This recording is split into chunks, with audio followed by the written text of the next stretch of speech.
প্রত্নতত্ত্ববিদেরা সুইডেনে মাটি খুঁড়ে বিশাল আকৃতির একটা হলরুম খুঁজে পেয়েছেন।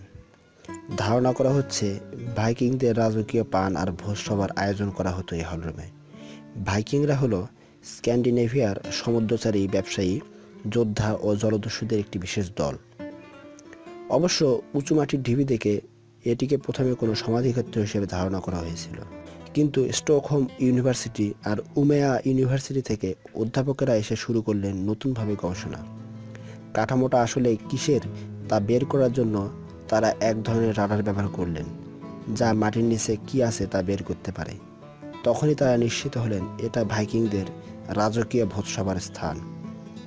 ভবনটি 150 ফুট দীর্ঘ আর 40 ফুট প্রশস্ত ছিল।